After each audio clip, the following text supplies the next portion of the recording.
Hi, I'm Jason, manager of Epson Car Rental. If you're limiting the amount of time you spend in public due to the coronavirus concerns, I'd like to let you know that you can complete every step of the car buying process without physically visiting our showroom. Our website allows you to find the vehicle you want, get pre-approved, get a 100% accurate value for your trade-in, and even do what we're calling an in-home test drive. Every car on our website has a button that says, "See it without visiting the store." Just click that button and you'll connect with a sales associate who will shoot live video stream of the car for you. They'll shoot the interior, pop the hood, whatever you want to see in real time. And don't worry.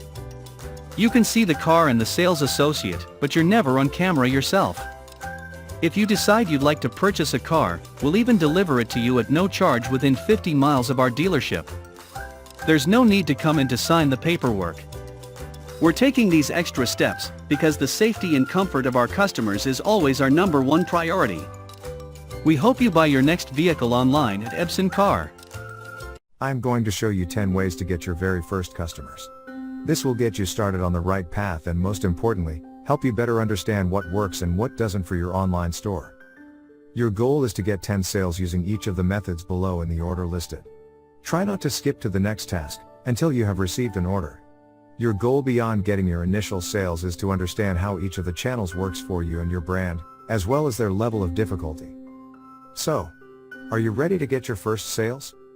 We've discussed it previously on the Shopify blog, but generating buzz in an email list, even a small one, is an important first step to launching your business. If you build a pre-launch list, then you're going to want to email this list before you do any other tactics. These people will likely be your most qualified leads when starting your online store, since these people have already raised their hands with interest and gave you their email to hear more. You can use a service like MailChimp, or any one of the other great email apps in the App Store to build and send an email to your pre-launch list announcing your launch.